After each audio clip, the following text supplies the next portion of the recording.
अब हम देखेंगे solubility of a solid in a liquid. Means किसी भी सॉलिड की सॉल्युबिलिटी लिक्विड में। सॉल्युबिलिटी मतलब होता है कि उस सब्सटेंस का किसी भी चीज़ में मिक्स होना, या अगर हम हिंदी में कहें तो उसका घुलना, उसको हम कहते हैं solubility. 1.3.1 solubility of a solid in a liquid, किसी भी सॉलिड की सॉल्युबिलिटी लिक्विड में। अब जब हम इसकी बात करते हैं कि किसी भी सॉलिड का लिक्विड में घुलना, तो हर सॉलिड तो लिक्विड में नहीं घुल सकता, ये तो कन्फर्म है। सो ज़रूरी नहीं है कि वो हमेशा घुले, कुछ डिज़ोल्व नहीं भी होते हैं। So every solid does not dissolve in a given liquid, हर लिक्विड में हर सॉलिड डिज़ोल्व नहीं होता है।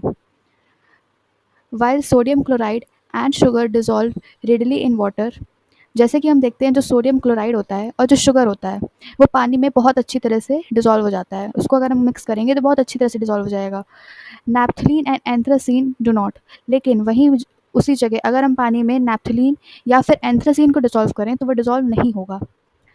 On the other hand naphthalene and anthracene dissolve readily in benzene.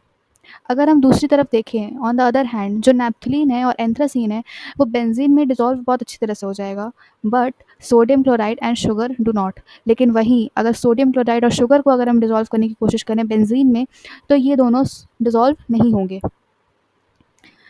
It is observed that polar solutes dissolve in polar solvents and non-polar solutes dissolve in non-polar solvents। इसका मतलब ये होता है कि जो polar solutes होते हैं वो polar solvents में dissolve होंगे और जो non-polar solutes होते हैं वो non-polar solutes में dissolve होंगे।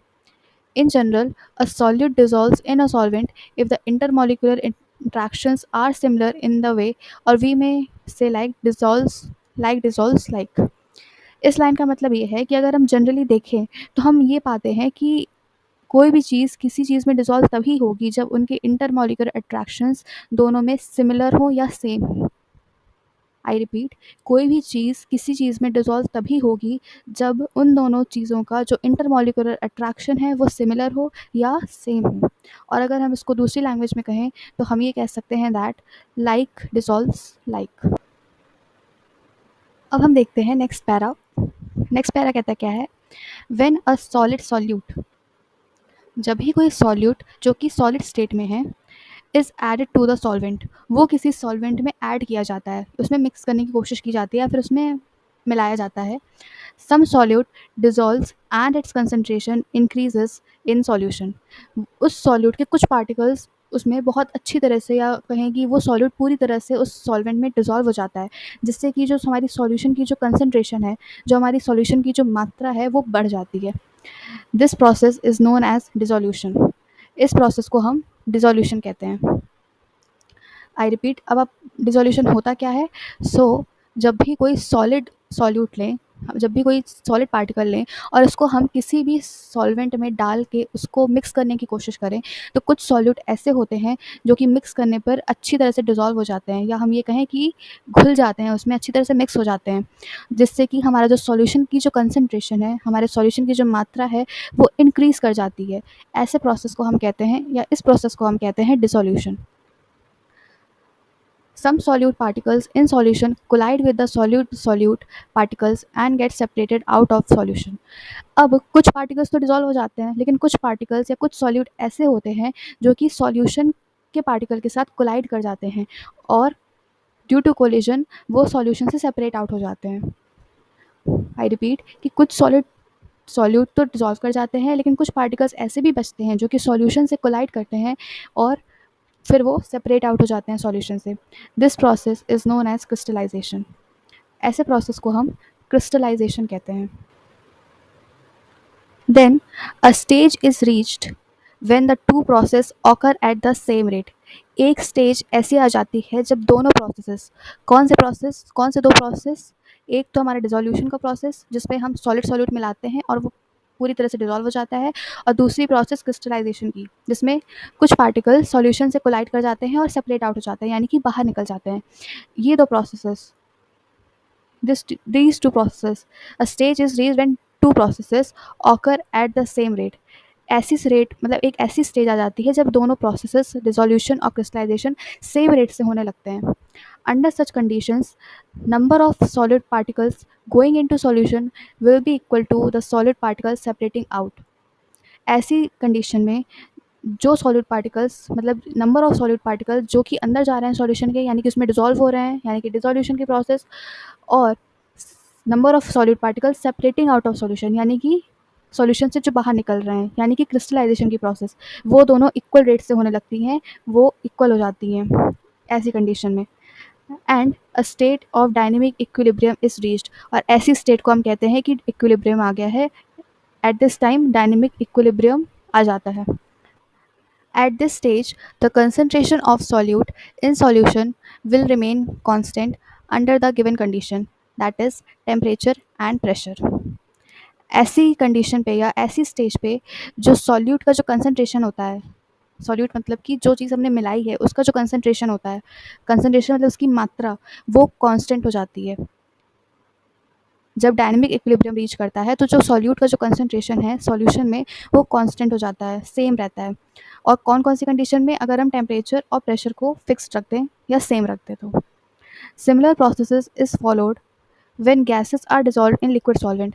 सेम प्रोसेस तब भी होती है जब गैसेस को डिजॉल्व किया जाता है लिक्विड में। जब gases are dissolve in liquid solvent तब भी सेम प्रोसेस हम देखने को मिलती है। Now such a solution in which no more solute can be dissolved at the same temperature and pressure is called saturated solution. ऐसा सॉल्यूशन या ऐसा कंडीशन जब सॉल्यूट के पार्टिकल्स को अब हम इससे ज़्यादा डिसॉल्व नहीं कर सकते, ऐसे सॉल्यूशन को हम कहते हैं सैचुरेटेड सॉल्यूशन। और कंडीशन क्या होनी चाहिए कि सेम टेम्परेचर होना चाहिए और सेम प्रेशर होना चाहिए। आई रिपीट कि ऐसी सिचुएशन जब टेम्परेचर और प्रेशर सेम हो और सॉल्यूट के पार्टिकल्स को अब हम इससे ज़्यादा डिसॉल्व ना कर पाएँ, या अब हम और सॉल्यूट नहीं डिसॉल्व कर सकते, ऐसी सिचुएशन को हम कहते हैं, या ऐसे सॉल्यूशन को हम कहते हैं सैचुरेटेड सॉल्यूशन। उसका जस्ट अपोजिट अनसैचुरेटेड सॉल्यूशन क्या कहलाता है? N unsaturated solution is one in which more solute can be dissolve eight the same temperature. Means ऐसी सॉल्यूशन जिसमें हम और भी ज़्यादा सॉल्यूट को डिसॉल्व कर सकते हैं सेम टेम्परेचर और सेम प्रेशर पे, उसको हम कहते हैं अनसैचुरेटेड सॉल्यूशन। मीन्स अगर हम एक एग्जांपल के रूप में समझें तो आप पानी ले लीजिए और एक चीनी ले लीजिए। आप चीनी को पानी में मिक्स करते जाइए, तो जब जब तक आप मिक्स करते जाएंगे वो होगा अनसैचुरेटेड सॉल्यूशन, क्योंकि हम एक स्पून डालेंगे तब भी वो अनसैचुरेटेड सॉल्यूशन आएगा, क्योंकि हम दूसरा स्पून डालेंगे तो वो भी मिक्स हो जाएगा। जब आप बहुत ज़्यादा मिक्स करते जाएंगे और चीनी ऐड करते जाएंगे तो एक ऐसी सिचुएशन आएगी जब उससे ज़्यादा चीनी उस पानी में डिसॉल्व नहीं होगी। ऐसी सिचुएशन जब डिसॉल्व होना सब्सटेंस बंद हो जाए, ऐसी सिचुएशन को या ऐसे सॉल्यूशन को हम कहते हैं सैचुरेटेड सॉल्यूशन। तो जब चीनी घुलना बंद हो जाए तब वो कहलाएगा कि now this is saturated solution. The solution which is in dynamic equilibrium with undissolved solute is the saturated solution and contains the maximum amount of solute dissolved in a given amount of solvent. जब भी कोई solution dynamic equilibrium में होता है, dynamic equilibrium मतलब कि जब dissolution और क्रिस्टलाइजेशन दोनों प्रोसेस इक्वल रेट से हो रही हूँ, तो उसमें अनडिसॉल्व सॉल्यूट होता है, उसको हम कहते हैं सैचुरेटेड सॉल्यूशन। और उसमें मैक्सिमम अमाउंट ऑफ सॉल्यूट होता है जो कि किसी भी सॉल्वेंट में डिसॉल्व हो सकता है। इससे ज़्यादा अगर हम सॉल्यूट लेंगे तो वो डिसॉल्व नहीं होगा। Thus, the concentration of solute in such a solution as is its solubility. ऐसी सिचुएशन में जो सॉल्यूट का जो कंसंट्रेशन होगा वो उस सॉल्यूशन की सॉल्युबिलिटी होगी, क्योंकि अब इससे ज़्यादा सॉल्युबल नहीं हो सकता, इससे ज़्यादा हम डिसॉल्व नहीं कर सकते। अब हमने प्रीवियसली मतलब इसी चैप्टर में पहले हमने ये पढ़ा था कि किसी भी चीज़ की सॉल्युबिलिटी किसी भी सब्सटेंस पे डिपेंड करती है कि उसका मतलब सब्सटेंस कैसा है, हम क्या चीज़ डिसॉल्व कर रहे हैं, किस में डिसॉल्व कर रहे हैं, ये डिपेंड करता है कि कोई भी सब्सटेंस किसी चीज़ में कितना मिक्स होगा या कितना उसमें डिसॉल्व होगा या कितना घुलेगा। Earlier we have observed that solubility of one substance into another depends on the nature of the substances. हमने पहले यही पढ़ा था कि किसी भी सब्सटेंस की जो सॉल्युबिलिटी होती है वो इस बात पे डिपेंड करती है कि सब्सटेंस कैसा है, सब्सटेंस का नेचर कैसा है।